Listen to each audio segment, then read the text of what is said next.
Hello guys, ನಾನು ನಿಮ್ಮ ಯಾದಗಿರಿ ಹುಡುಗಿ. ಇವತ್ತೇನು ಅಂದರೆ ನಮ್ಮ ಅಜ್ಜಿ ಜೊತೆ ನಾನು ಮಾತಾಡ್ತಾ ಇರುವ ಒಂದು ವಿಶೇಷವಾದ ಸಮಯ. ನಮ್ಮ ಅಜ್ಜಿ ಜೊತೆ ಸಮಯ ಕಳೆಯುತ್ತಿರುವ ಇದು ಮೊದಲನೇ ದಿನ. ಎದಕ್ಕಂದರೆ ನಾವು ಚಿಕ್ಕವಾಗಲಿದ್ದಾಗೆಲ್ಲ ನಮ್ಮ ಅಜ್ಜಿ ಜೊತೆನೇ ಇದ್ದಿದ್ದು, ಅವ್ರ ಜೊತೆನೇ ಇದ್ದಿರೋದು. ಆ್ಯಕ್ಚುಲಿ ನಮ್ಮ ಅಜ್ಜಿಯವ್ರದ್ದು ಬಂದುಬಿಟ್ಟು ತೆಲಂಗಾಣ, ನಾವು ಇರೋದು ಕರ್ನಾಟಕದಲ್ಲಿ. ಯಾವಾಗ ಸಮ್ಮರ್ ಹಾಲಿಡೇಸ್ ಬಂದಾಗೆಲ್ಲ ನಮ್ಮ ಅಜ್ಜಿಯವ್ರ ಜೊತೆ ಇರೋದು. ನಮ್ಮ ಅಜ್ಜಿ ಅಂದರೆ ನಂಗೆ ತುಂಬ ಇಷ್ಟ. ಹಾಗೆ ನಮ್ಮ ಅಜ್ಜಿನ ನಂಗೆ ಜಾಸ್ತಿ ಪ್ರೀತಿ ಮಾಡ್ತಾರೆ. ನಿಮ್ಮ ಮನೆಯಲ್ಲಿ ನಿಮ್ಮ ಅಜ್ಜಿ ಅವರಿದ್ದರೆ, ಅವ್ರು ನಿಮ್ಗೆ ತುಂಬ ಇಷ್ಟ ಇದ್ದರೆ ನನಗೊಂದ್ಸತಿ ಕಾಮೆಂಟ್ ಮಾಡಿ. ಆ್ಯಕ್ಚುಲಿ ನಾನು ಮದುವೆ ಆದಮೇಲೆ ನಮ್ಮ ಅಜ್ಜಿಯವ್ರನ್ನ, ನಮ್ಮ ಫ್ಯಾಮ್ಲಿಯವ್ರನ್ನ ಜಾಸ್ತಿ ಮೀಟ್ ಆಗ್ಲಿಕ್ಕೆ ನನಗಾಗಿಲ್ಲ. ತುಂಬ ಮಿಸ್ ಮಾಡ್ಕೋತಾ ಇದ್ದೆ. ಮದುವೆ ಆದಮೇಲೆ, ನನಗೆ ಡೆಲಿವರಿ ಆದಮೇಲೆ, ನನ್ನ ಪಾಪು ಹುಟ್ಟಿದ ಮೇಲೆ ಆಗ ನಮ್ಮ ಅಜ್ಜಿ ಜೊತೆ ನಾನು ಟೈಮ್ ಕಳೀತಾ ಇರೋದು.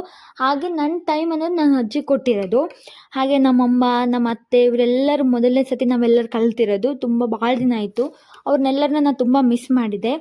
ಇದೇ ಥರ ಫ್ಯಾಮ್ಲಿ ಜೊತೆ ಆವಾಗವಾಗ ಟೈಮ್ ಕಳೀತಾನೆ ಇರಬೇಕು.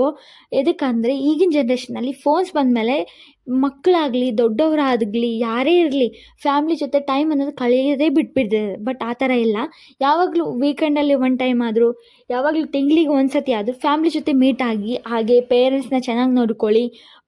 ನಮ್ಮ ಅಜ್ಜಿ ನೋಡಿ ಯಾವ ಥರ ಕ್ಯೂಟ್ ಮಾಡ್ತಾ ಇದ್ದಾರೆ. ಆ ಕ್ಯೂಟ್ ಎಕ್ಸ್ಪ್ರೆಷನ್ಗೆ ನನಗಂತೂ ತುಂಬ ನಗು ಬರ್ತಾ ಇತ್ತು. ನಮ್ಮ ಅಜ್ಜಿನೂ ತುಂಬ ನಗ್ತಿದ್ದಳು. ನಾ ಏನೇ ಮಾಡಿಕೊಟ್ರು, ನಮ್ಮ ಅತ್ತೆಯವ್ರು ಏನೇ ಮಾಡಿಕೊಟ್ರು ಅದಕ್ಕೆ ಟೇಸ್ಟ್ ಮಾಡಿ ರಿವ್ಯೂ ಕೊಡ್ತಾ ಇದ್ಲು.